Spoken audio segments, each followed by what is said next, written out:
Hello student, রীতি ক্লাসরুমে তোমাদের সবাইকে স্বাগত।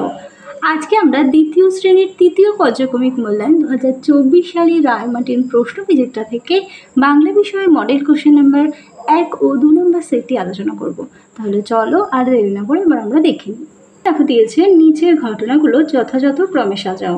এখানে লাইনগুলো পড়লে দেখতে পাবে যে এটা বিদ্যাসাগরের কথা যে গল্পটি রয়েছে সেখান থেকেই দিয়েছে। কোন ঘটনাটা আগে হবে সেখানে তোমাদেরকে নাম্বার দিতে হবে। দেখো এখানে বাবার সঙ্গে হেঁটে কলকাতায় আসছে ছেলেটি, এটা কিন্তু আমরা সবার প্রথমেই পড়েছি, তাহলে এটা হবে 1।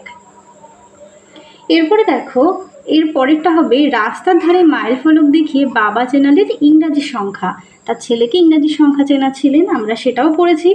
তারপরে দেখো বাবা বুঝলেন যে ছেলের মেধার কোনো তুলনাই হয় না, এটা হচ্ছে তারপরে বুঝেছিল যখন দেখছিল ছেলে সবগুলো পরপর বলতে পারছিল তখন। এর পরেরটি হবে পরীক্ষা করার জন্য একটা মাইল ফলক পেরিয়ে যাওয়ার সময় ছেলের নজর অন্যদিকে ঘুরিয়ে রাখলেন তিনি, এটা হবে তার পরের ঘটনা। তারপরে হবে এরপর তার বাবার সন্দেহ দেখো হয়েছিল যে ছেলে হয়তো আন্দাজের সংখ্যা চেনাচ্ছে, এটা হবে তার পরের ঘটনা।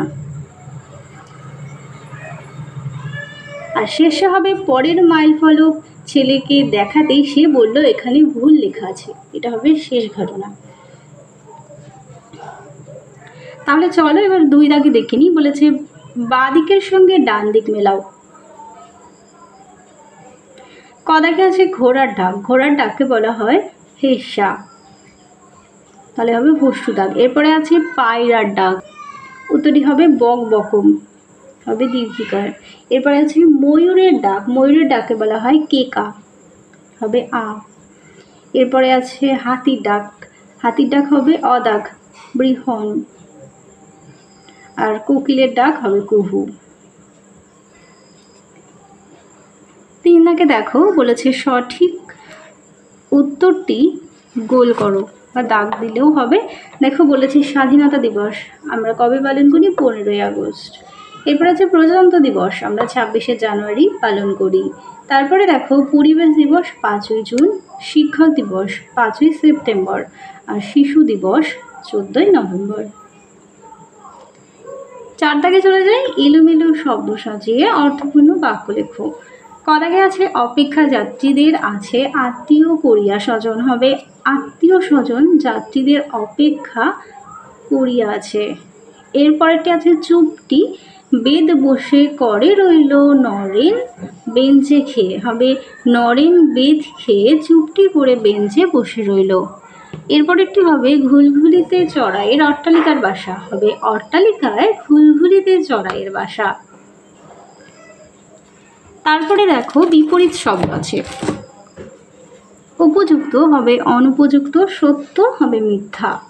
6 দাগে আছে শব্দার্থ লেখো। দিকপাল মানে হচ্ছে বিখ্যাত, আর সাজ মানে হচ্ছে সন্ধেবেলা, আস্থানা মানে হচ্ছে বাসস্থান। এরপরে 7 দাগে দিয়েছে ছাতা শব্দটি বাক্যের প্রথমে মাঝে ও শেষে ব্যবহার করে বাক্য লিখতে হবে। দেখো যদুবাবুর হাতে আছে একটি বড় ছাতা, আর ছাতার রংটি লাল, আর আমার ছাতা আছে। দেখো শেষে প্রথমে এবং মাঝে দিয়ে বাক্য গঠন করেছি।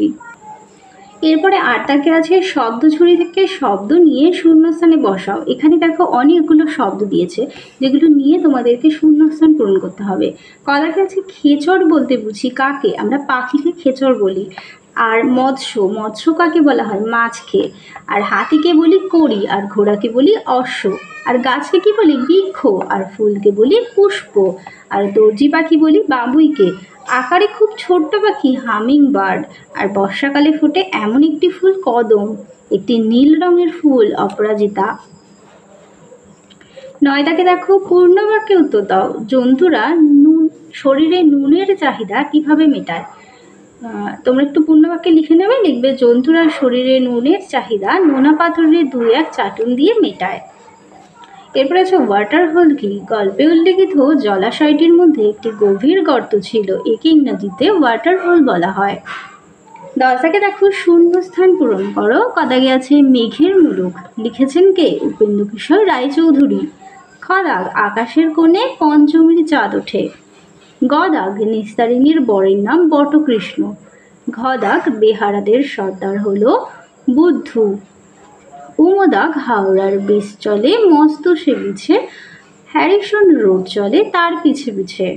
চ দাগ অঙ্কের বই ছুটে ছোট ব্যাকরণ। এই হলো তোমাদের 1 নম্বর মডেল সেটের। এবার দেখো তোমাদের 2 নম্বর মডেল সেটটি।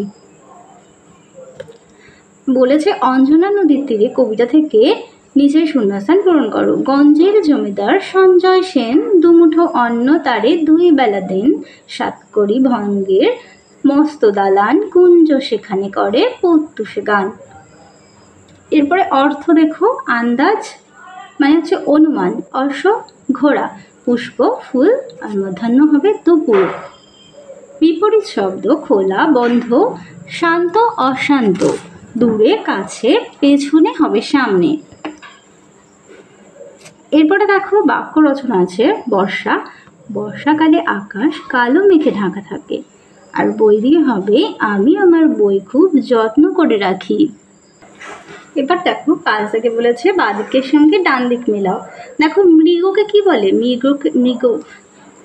দেখো মৃগ হবে কস্তুরী, আর সর্প হবে খোলস, আর অশ্ব হবে কেশর, হস্তি হবে সুর। 6 দাগে দেখো নিচের বাক্যের শূন্যস্থানে যুক্ত ব্যঞ্জন বসাও।